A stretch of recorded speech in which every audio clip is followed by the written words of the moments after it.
अब मैं मुख्य वक्ता डॉक्टर C.A. गुरुदत्त जी को आमंत्रित करता हूं कि वे अपने विचार व्यक्त करें। Doctor Gurudatt ji.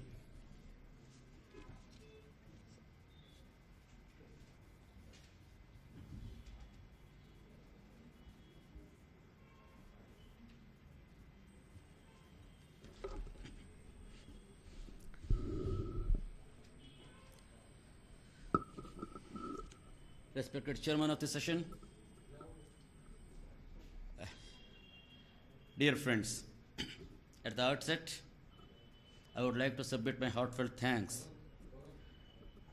to the organizers, in particular Professor Kutiala ji and other friends for having provided me an opportunity to stand before you and share my experience or thoughts in this regard.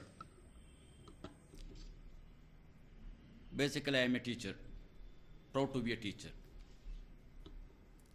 If you look at the content spread of this session, it starts with Adhyapak, ends with student. I wish student should have been first. Now I take the first one and last one. Teacher and student.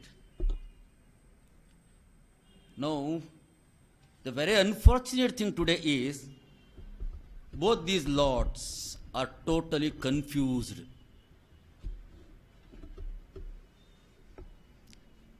Why? I think it is a beautiful area of research, madam. Beautiful area. Well, we do have 4 generations here. I think, if I am not wrong, first generation, Kudiyala sir, the Dronacharya of the field. Okay, fine.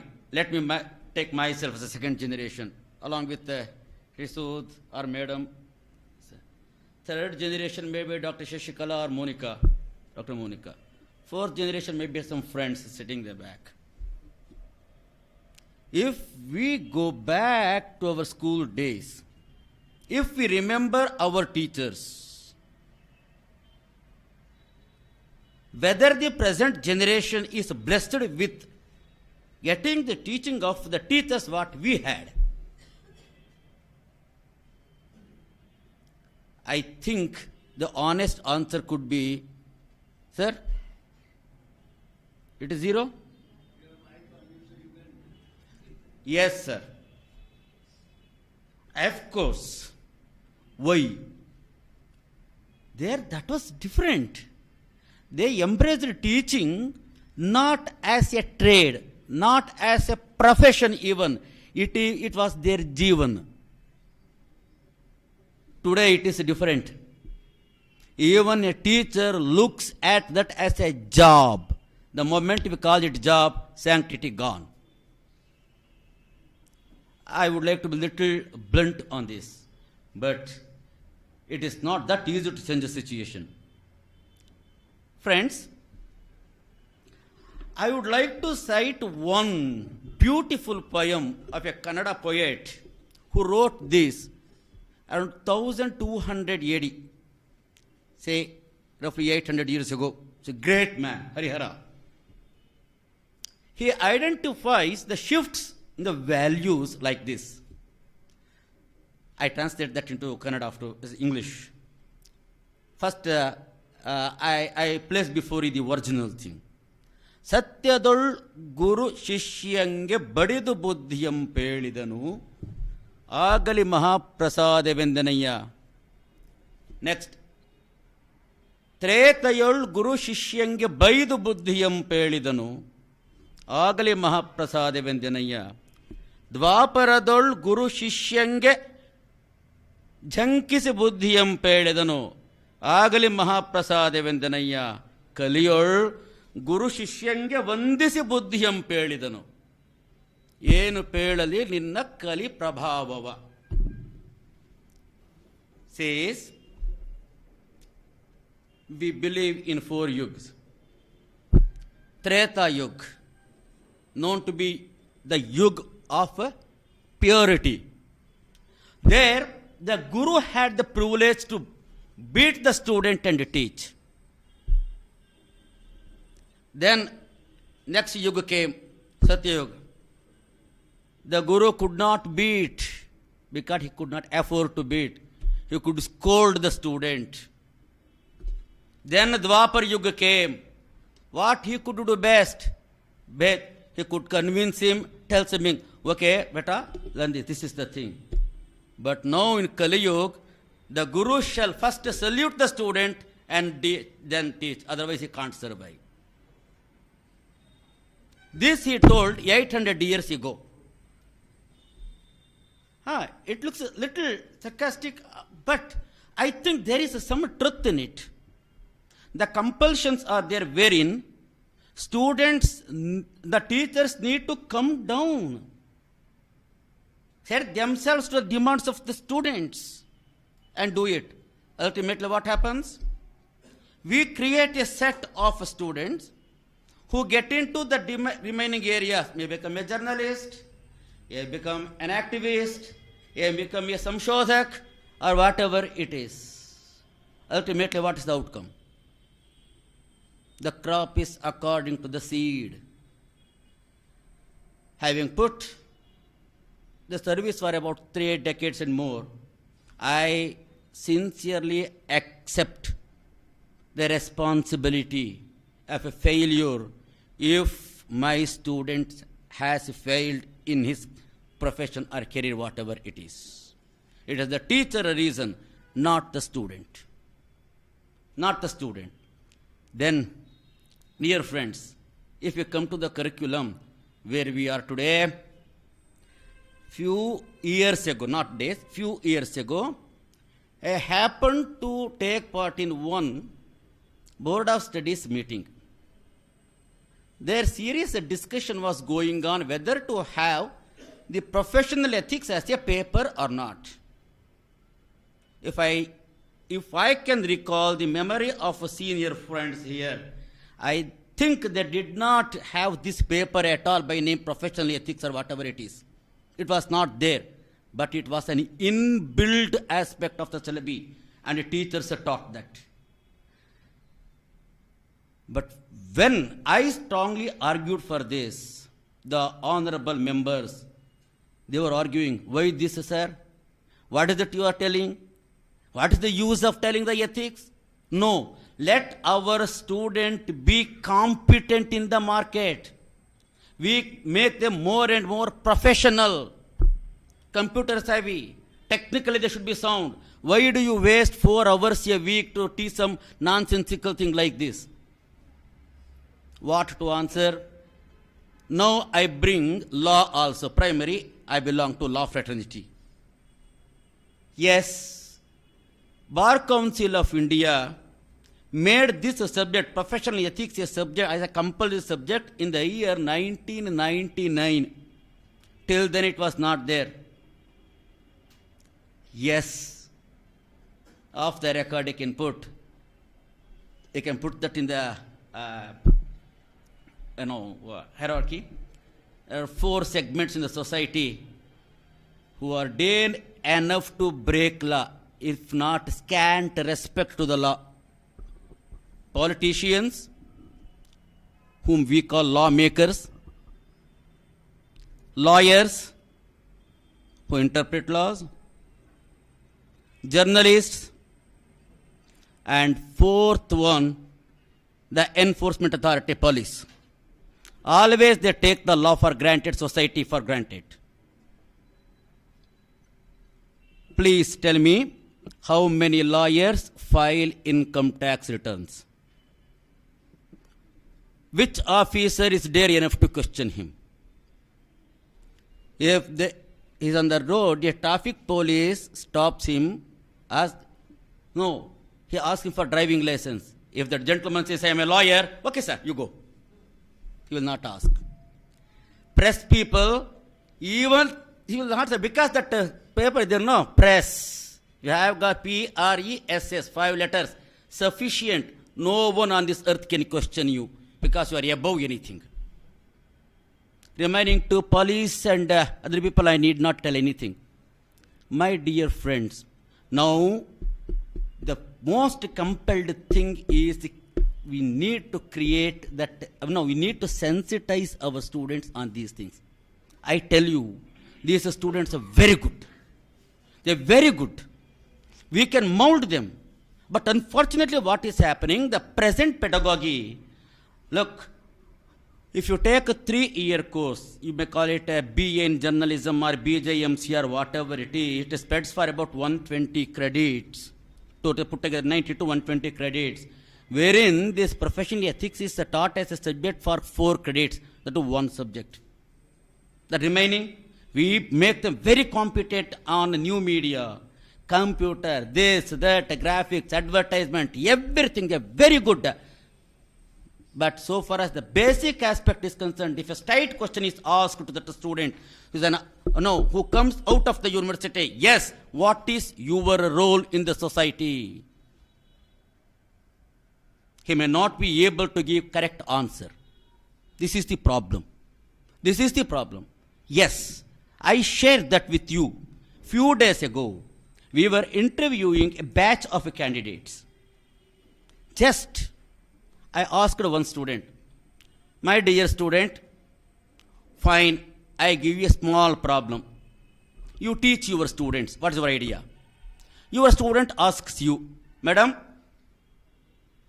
I am a journalist. I have been asked by my editor to write a particular thing, a particular fashion. But that is not true to my conscience. Shall I write it or not? He will ask you, what is your answer? The candidate, without mincing words, candidate did not take even 1 second, said, I will write whatever my editor says, whatever my boss says. Is that being taught to you? Sir, what is taught in the classroom is not workable in the field. What do you mean? Sir, I have to live in the profession. Be practical. If I don't write, next day I will not be there in the office. Who will feed my family? I am practical, sir. I am not, I never go by your theory and other things. They are just for passing to getting the degree, to get the degree, that's it. Classroom exercise is different, practical is different. Now, my question is, who created this psychology? Who is responsible? I think there may be many friends from media industry. I ask you a question, sir. When you interview a person to your company, what is that you look at? Competency, how he operates a computer, how he composes, how he creates a story, content, this and that.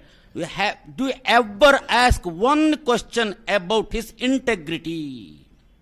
The most missing factor. A professional without integrity cannot be called a professional at all. That is more important. Of course, some 70 minutes ago, madam, she was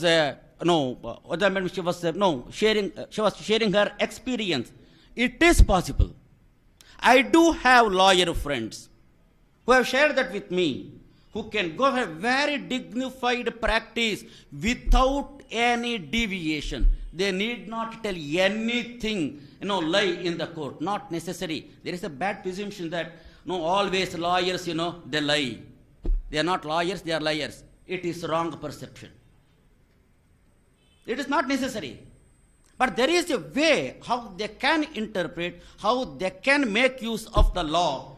Law provides, for that. You make use of that, take the advantage, help your client. That's it. That is your profession. When come to this, especially journalism, media, the role of the journalists, it is something different because they are capable of building a society, building an empire, and at the same time they can destroy also. They can destroy also. My dear friends, now I remember Justice Frankfurter, 1930-35, during that time, America was facing Great Depression. And through law, the then president was empowered to go for some ordinances. You know the problem of ordinance, how it is being debated in India, the special power, the prerogative being given to the government. Fine. Then they gave that enormous power to the then president of America. But unfortunately what happened, all his policies were questioned before the Supreme Court. Unfortunately, majority of those cases, they went against the president. Supreme Court of America is something different. Then what to do? Then president, he got a golden opportunity. The then chief justice got retired. Then the president had to appoint a new chief justice. He named one of his good friends, Justice Frankfurter. He became the chief justice. My dear friends, his first decision went against the president. He got a call. What is this, Frankfurter, you did? The answer is this. Yes, Mr. President, yesterday I was your friend. Today I am the judge.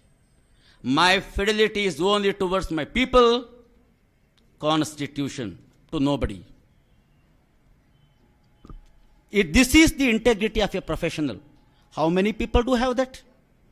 How many people? I think Kutiala sir, or you may be knowing, sir, there was a great journalist by name Divakar in Karnataka. That Divakar, during Nijlingappa time, was a great journalist. He did not have a bicycle also during those days. Some gentleman spoke something about car. Nothing wrong in aspiring for that. He is also a human being. He will compare himself with a software engineer. Nothing wrong, sir. Otherwise, he will not get a bride. He cannot go for marriage. Therefore, let him fine. That Divakar, after a press meet, he was walking the distance. Then Chief Minister, Mr. Nijalingappa, immediately saw him. He came running. What is this, Divakar, you are walking? No, use my car.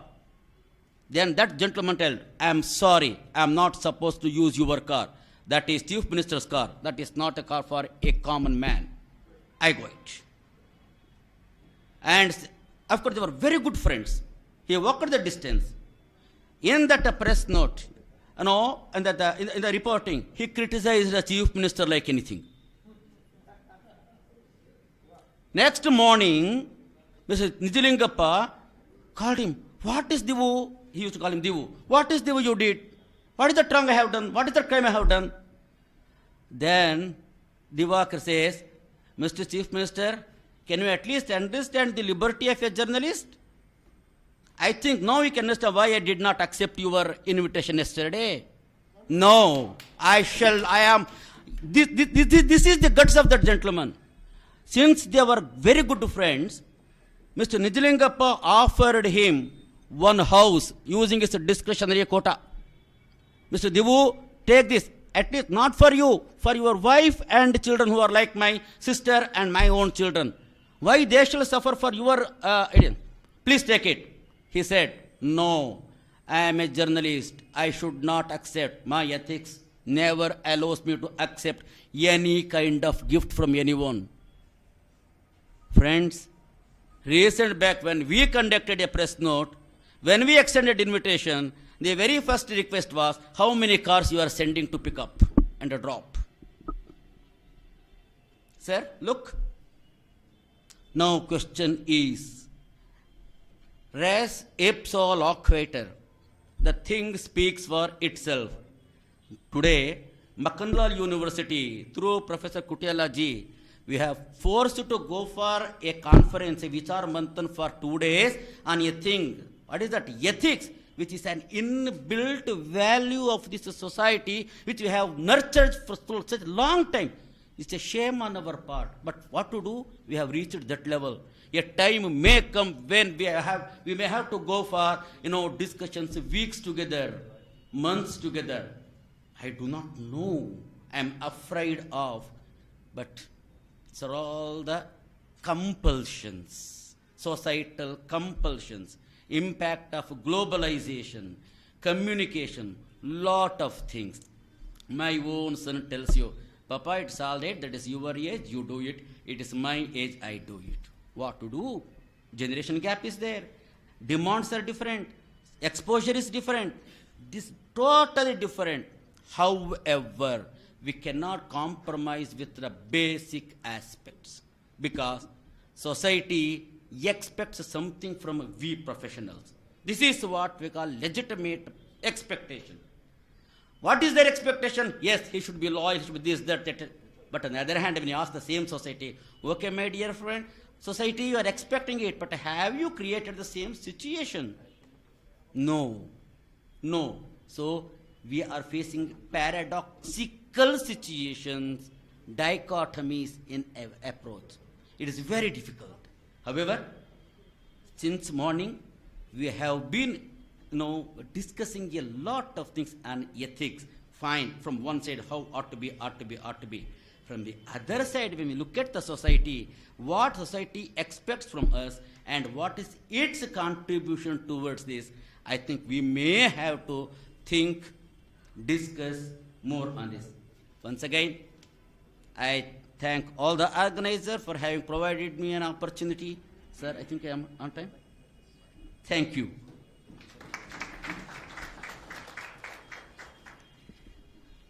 धन्यवाद doctor Gurudatt. अब मैं doctor Vinod Singh Agarwal जी से निवेदन करता हूं अध्यक्षीय उद्बोधन के लिए। बहुत आपका आभार, लेकिन मैं ये सोचता हूँ कि इतनी बातचीत सुनने के बाद मुझे कोई हक नहीं बनता कि मैं कुछ बोलूँ। मैं इतना ही कहूँगा कि हम सबके आभारी हैं जिन लोगों ने भाग लिया, और ख़ास तौर से ह्यूमन राइट्स के ऊपर जो बात हुई और राइट टू इन्फॉर्मेशन, और हमारे वक्ता आदि जी ने जो शाहिद साहब ने कहा वो सोचने की बात है, और लॉ के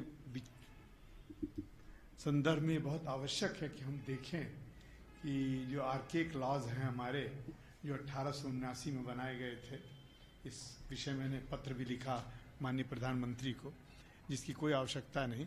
ऐसे ऐसे कानून हमारे किताबों में लिखी हुई हैं जिसका कोई महत्व नहीं है, बेकार है, लेकिन किताबों में है और कभी कभी हम पकड़े भी आते हैं उसमें क्योंकि लिखा हुआ है। स्वतंत्र भारत में दफ़ा 107 की क्या आवश्यकता है मैं नहीं जानता। आप सबने सुना होगा 107। दफ़ा 144 अंग्रेज ने बनाया था हमको अंदर रखने के लिए, अभी भी हम एक दफ़ा 144 में काम करते हैं।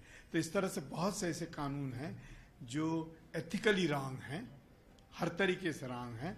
और दूसरी बात कि जर्नलिस्ट के जो कानून बनाए गए थे वो तो मैं पूर्ण रूप से मानता हूं कि गलत है। मैं जिस गांव में रहता था वहां जब मैं एक पर्ची छापा था, मैं स्कूल में कॉलेज में पढ़ता था, तो उसकी कॉपी मुझे कलेक्टर के ऑफिस में भेजनी पड़ी, क्योंकि कानून बताता है कि कोई भी प्रिंटेड मैटर कलेक्टर के को खबर होनी चाहिए, हर प्रेस वाले को ले जाके देना पड़ता। 2015 में इस स्वतंत्र भारत में 65 साल के बाद भी अगर इसकी आवश्यकता है, जबकि हम सोशल मीडिया खोल के जो चाहे कह सकते हैं, जो चाहे सुन सकते हैं, जिसके बारे में जो चाहे कह सकते हैं, वहाँ कोई कानून नहीं है। लेकिन ये कानून जरूर है कि अगर एक फिल्म किसी अंग्रेज ने बना दिया तो उसके लिए हम कानून पास कर लेते हैं पार्लियामेंट में, वो दिखाया नहीं जाए, और तभी दिखाया जा रहा है। तो ये जो धज्जियाँ उड़ रही हैं जर्नलिस्ट की, उसके एथिकल वैल्यूज़ की और न कानून के साथ, इसकी रिव्यू मेरे हिसाब से मैं माननीय कुटियाला जी से और यहाँ जितने हमारे बड़े बड़े लोग बैठे हैं जर्नलिज्म के, इस पर एक विचार करना चाहिए कि ये ज़रूरी भी है कि नहीं, कि कानून का जो सरहद है, कानूनी दांव पेंच है इस देश का, जो कॉलोनियल कंट्री के लिए बनाया गया था, क्या स्वतंत्र भारत के लिए भी उतना ही आवश्यक है। बहुत बहुत धन्यवाद आप सबको आने का। और मैं अपने ऑर्गेनाइजर साहब से कहूँगा अगर कोई लास्ट मिनट बात बतानी तो बता दें। सब स्पीकर्स को फिर से धन्यवाद, और खास तौर से डॉक्टर दत्त को थैंक यू। धन्यवाद सर। स्मृति चिन्ह भेंट करने के लिए मैं श्री पवन मलिक जी को आमंत्रित करता हूं कि वे डॉक्टर CA गुरुदत्त जी को स्मृति चिन्ह भेंट कर सम्मानित करें।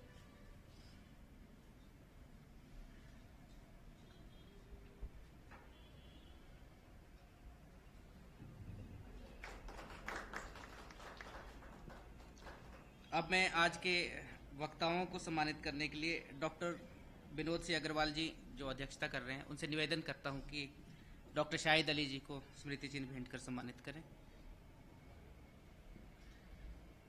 उसके बाद डॉक्टर श्रीकांत सिंह जी के सम्मान के लिए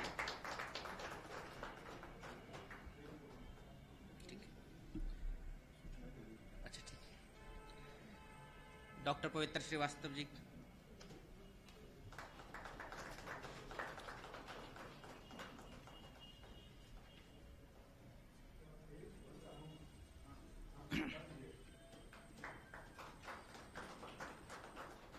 अब मैं डॉक्टर बोनिका वर्मा जी को आमंत्रित करता हूँ।